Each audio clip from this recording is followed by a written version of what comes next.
On today's wrestling news is Samoa Joe returning to NXT. A huge match has been set up for Hell in a Cell on last night's SmackDown. Aleister Black heading to AEW. Nick Gage crashes Matt Cardona's live show. Are you ready? Are you ready for the news time? Yes, my name is Phil Chambers and I am joined by Gareth Morgan to talk all things wrestling news on this fine Saturday morning. But before we get into it, make sure you like the video, comment down below what you think of all of today's stories, subscribe to the channel, it all really does help. And links to each story is in the description below, so click the timestamps and off you go. But first up, news coming out of Sean Ross and Fightful Select that Samoa Joe could well be returning to an in-ring position in WWE, but for NXT. So this is coming from him, like I said, I'm from Fightful Select. He said that more than 6 talents from inside the company and another from outside of the company have all heard rumors that WWE is wanting to bring back Samoa Joe for an active in-ring wrestling role within the NXT brand. Now, it should be said that there's no actual concrete word about this from any kind of management within WWE. It's all just kind of rumors and speculation that the actual talents have been hearing backstage. But it should be noticed that he was seen backstage at the Performance Center as well because of this, but wasn't there for very, very long. So he's just in talks at the minute. So yeah, it's just the NXT roster speculating about things that they've been hearing backstage, but it seems like it's enough to get some of them quite excited about the prospect of having Samoa Joe within NXT. A very strange one. We've heard rumblings about this with Aleister Black and them wanting him to return, but Samoa Joe back in NXT, what do you think? I'm also very happy if that happens. I'm Mr. NXT here in WhatCulture, and yeah, I think that would be great for NXT right now. I mean, you can say what you want. It's probably, again, an indictment on the system of the only way that NXT can kind of pop a rating, so on and so forth, is by bringing back just an old school NXT veteran. That's a problem in itself. That's not what NXT's for. But for the good of seeing Samoa Joe back on WWE television on the show that really rejuvenated him. Do you know what I mean? It made him feel like this hot, just property again, like to have him back in NXT, similar to what happened with Finn Balor, just giving him a good shot in the arm. I think it'd be great. It'd be a cool little, I'd say, surprise return, but it's not going to be much of a surprise now. We're kind of like hinting at it, but I think it'd be great. It'd be great for all parties involved. I just want to see Samoa Joe back. He's great. He's just a bona fide ass kicker, and we need more of them in NXT specifically. But last night, we had some other show in WWE that went down. Obviously, it was Friday Night SmackDown, and there were a few things that went down at the top of the card in particular. If you're watching the SmackDown or listened to the SmackDown review last week, myself and you, Phil, we were talking about potentially it'd be really cool. I mean, it was a pipe dream, but potentially it'd be really cool if you had Roman Reigns maybe going up against Rey Mysterio at Hell in a Cell. Imagine that. Well, imagine it no longer because it's gonna happen, Phil. It is gonna happen. We're gonna have the SmackDown Tag Team Champion Rey Mysterio taking on the Universal Champion Roman Reigns inside of Hell in a Cell. This all happened, obviously, because the week before, Roman Reigns bullied Rey Mysterio's son. He eviscerated him, pummeled him into the floor. It was really, really quite uncomfortable a little bit, like towards the end. And then this week, Rey Mysterio called him out. He was like, "Hey, Roman, don't beat up my boy. I'll acknowledge you that you're a piece of crap, and we're gonna have a fight. Let's have a fight now in the cell." He said it just like that. It was really compelling. Just like that. Just like that. And then Dominic came out, and Rey Mysterio came out, and they were hitting him with kendo sticks. It was all very brutal. And then Roman Reigns powerbombed Dominic Mysterio over the top rope. We didn't see the landing, but that's so far. It was he threw him really far, and then you cut to the next shot, and he was quite close to the ring, and I was a bit like, okay, he might have wiggled. Let's say he wiggled. Yeah, okay, that's what happened. But this match is now happening, and I'm just so happy. How are you feeling, Phil? It's bizarre. It's kind of just come out of nowhere. Like, we were speculating last week on the news, I think it was, about like what matches were going to be inside the Hell in a Cell, like the sort of Lashley one like makes sense because it's kind of like a long feud, but this is just only just started and come out of nowhere, and now Roman Reigns versus Rey Mysterio in a Hell in a Cell. However, having said that, it's gonna be pretty amazing. The amount of story involved around it, the Usos are gonna get in there somehow. Dominic's got to get in there somehow, and just seeing Roman Reigns kick the ever-loving crap out of Rey Mysterio within the Hell in a Cell structure. going to be quite the sight to see. Yeah, I'm a bit worried for Ray. I am. This is it's coming at near the end of his career, let's say. He was kind of getting towards the twilight period, and you don't really want to be going up against somebody like Roman Reigns inside of a structure like that. Yeah, it's going to be nasty. It does lead to speculation about whether or not this means WWE wants to save Roman versus Jay for when the crowds are back at Money in the Bank as well, to maybe get Roman versus Jimmy, sorry. So let Jimmy You did a Roman! I did do a Roman. Oh. I'm sorry. So yeah, let Jimmy get that big babyface reaction in front of a live crowd, and Roman Reigns full heel heat in front of that live crowd. Could be quite interesting. We'll have to wait and see for that. But yeah, like I mentioned earlier, Aleister Black is in talks to head to AEW, apparently. This is according to the Wrestling Observer newsletter. It's apparently not a done deal, but there is a strong belief that he will sign. Now, obviously, he's under the 90-day no-compete clause for WWE, which runs out on August 31st. So there's still quite a way to go. And obviously we have been reporting here on the channel that there has been people within the WWE system pushing to bring Aleister Black back, because there were general thoughts that he was just cut too soon and all of the things went wrong with him. It wasn't really his fault. It was more the sort of stop-start booking and sporadic appearances within WWE that wasn't his problem. So it would be interesting to see where he lands. He was just on the Oral Sessions podcast with Renee. He mentioned that he basically wants to wrestle loads of people. He mentioned loads of people by name. He mentioned Moose, Sami Callihan, Jon Moxley, Kenny Omega, obviously, Christopher Daniels, Jungle Boy, Powerhouse Hobbs, Brian Cage, Brody King from Ring of Honor, Homicide, Eddie Kingston as well. So he's basically listing people from absolutely everywhere that he wants to wrestle. But he also went on to say that I think it's no secret that I have a lot of love for New Japan. New Japan would be phenomenal. I love Japan. I miss Japan. Even thinking about it gives me butterflies. Never did I feel more like a professional wrestler than when I stepped off the plane at Narita Airport and I would go to the dojo and start training. It was great. We don't know what the future holds at this point, but he knows certain parts of his future, but he's not going to spill the beans here. So Aleister Black himself talking about wrestling all these dream matches that he's had, going back to Japan, possibly. Mentions a lot of AEW guys, few Impact guys, WWE wanting him back. It seems like the world's Aleister Black's oyster right now.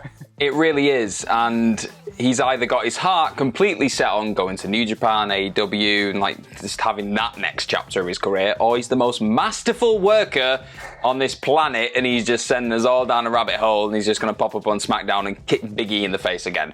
It could be either or. The cards are in his hands. I love this. I love that he's got the power now to just. He feels just as. What's the word? He feels like he's not as worthy, but he feels like a commodity that people are really trying to bend over backwards to get a hold of. And that's the way it should be. Have you seen Aleister Black? The guy is just an absolute tour de force. Like, his look, everything about him just screams superstar. And, well, for whatever reason, I'm going to say for whatever reason, we know what the main reason was. Vince McMahon just has no idea what he's doing with people like that who just look so different, but in a good way, just so distinct. And that's... Oh, I don't know. I think WWE are pressing all the panic buttons. They're realising what they've just done. They've just let go of somebody who could probably go to AEW or New Japan, just be a massive megastar. And all power to Aleister Black. I hope he just, wherever he lands, he just absolutely kicks ass with his little swinging heel kick thing to the face. That's all I want to see. I think he deserves that. But speaking of, let's say, scenes away from WWE and all the bigger promotions, like stuff that's going down on the independent scene, which is finally starting to wake up now and getting back to life, which is just what we want to see. It's been too long, damn it. Nick Gage, of all people, obviously, he was involved with a little fracas with Matt Cardona recently. He popped up and he went to get the receipt back. Like, that went to happen at Matt Cardona's live show alongside Brian Myers, because obviously they do their the Major Wrestling Figure podcast, and they were doing like a live version of that in front of all the fans. And Nick Gage came up I think they're escalators or just some stairs, and everyone was like, oh, it's happening again. And if you don't know what I'm referencing there, but happening again, Matt Cardona recently dressed up as like a druid, looked like Jon Moxley, started doing all the Jon Moxley stuff, and then he did not the Death Valley Driver, he did the Paradigm Shift. on Nick Gage. Everyone's like, oh my God, it's Moxley. And they took his mask off and they were like, oh, Cardona, you son of a gun. And then he was just, it was great. It was just a really good moment. Go and check it out on Twitter and YouTube, wherever. But this was like an answering back to that. They didn't actually start fighting or anything like that. They were just squabbling, and then Nick Gage got dragged away.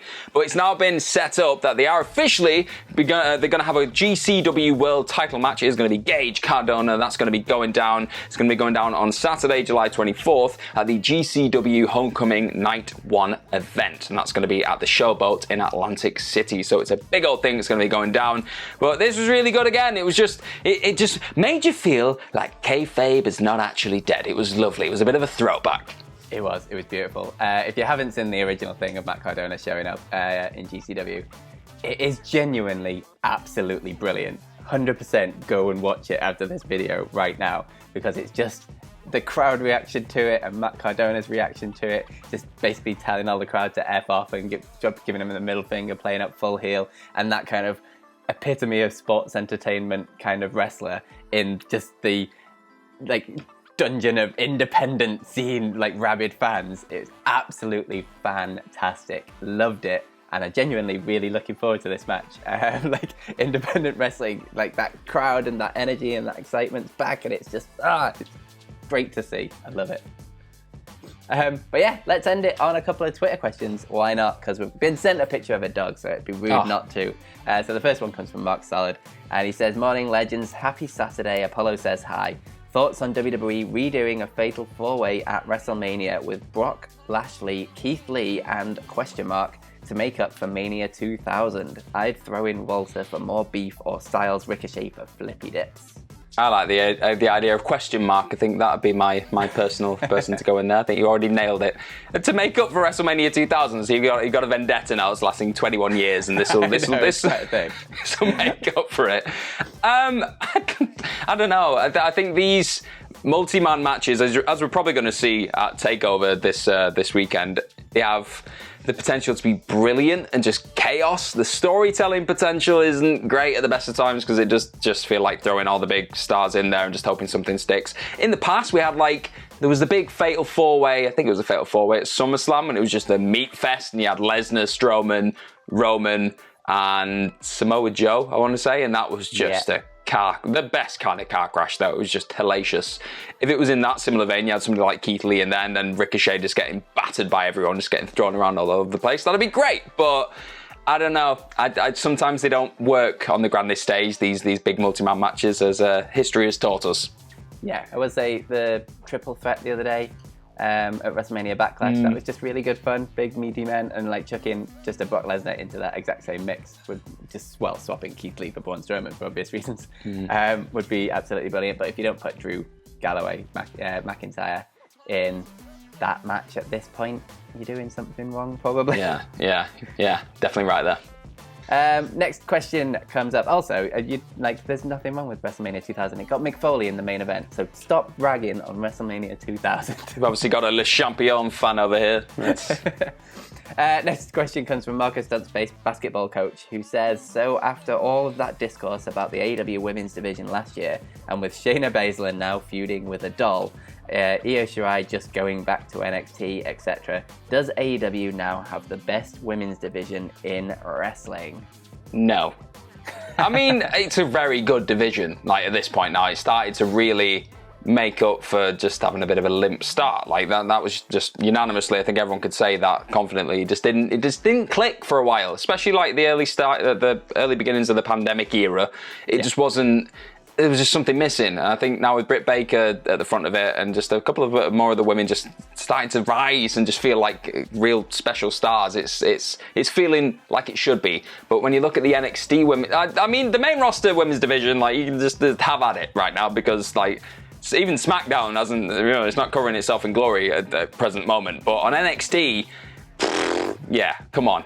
Even Io Shirai going back, I mean, that is a good thing at this point, all right? Showing up on Raw, wrestling with Lily, we don't want that, all right? So keep her on NXT, and you've got Raquel Gonzalez, you've got Dakota Kai, Ember Moon, Shotzi Blackheart, Candice LeRae, just all these just incredible talents all on one show, and they're all they're being used. There are times when they don't use them as well as what they can do because it is WWE. We just have to be realistic with that. But for the most part, they're having brilliant matches and they're shining through as characters. And I feel like they're being given, for the most part, just space to breathe and just progress, which I think AEW have now got kind of cottoned onto that, and they're giving people just the match times, the promo times, like you saw with the Lights Out match with Britt Baker and Thunder Rosa. It was just giving them time, giving them a stage. They delivered. People started caring. Who'd have thunk it? Yeah. Even like the Riho match just on the kickoff, like just absolutely blew everyone away and things. The AEW Women's Division has come a long, long way. And it's definitely getting there. And with Britt Baker at the helm now with this character in that championship, it's just so good. I'm torn between the NXT and the AEW one now because NXT has been a lot better within the women's division in recent memory as well. Like with this roster, it has been booked better, but it can easily get back to that as well at the same time. But if AEW end up picking up a couple of the people that WWE released, like Ruby Riott, maybe like a Chelsea Green or something like that, possibly the Iconics or something, like just adding in a little bit of that into that division could elevate it massively, especially with the AEW Women's Division, if we give it a little bit of time still. So I've got high hopes for both divisions, let's say, and also the WWE Women's Division. The talent there is ridiculous. It's just been booked terribly. Yeah, I think as soon as somebody figures out that just laughing doesn't equate to evil, I think we're going to be all right. Yeah, we'll get there. But that has been the news. Thank you very much for joining us. If you want, you can follow us on Twitter. You can follow me at PhilMyChambers, and you can follow at GMorgan04. And you can follow all of us at WhatCulture WWE. Make sure you subscribe to the channel, like the video, comment down below what you think of all of today's stories. But most importantly, have yourselves a bloody good day. Yeah, we'll get there. But that has been the news. Thank you very much for joining us. If you want, you can follow us on Twitter. You can follow me at PhilMyChambers, and you can follow at GMorgan04. And you can follow all of us at WhatCulture WWE. Make sure you subscribe to the channel, like the video, comment down below what you think of all of today's stories. But most importantly, have yourselves a bloody good day.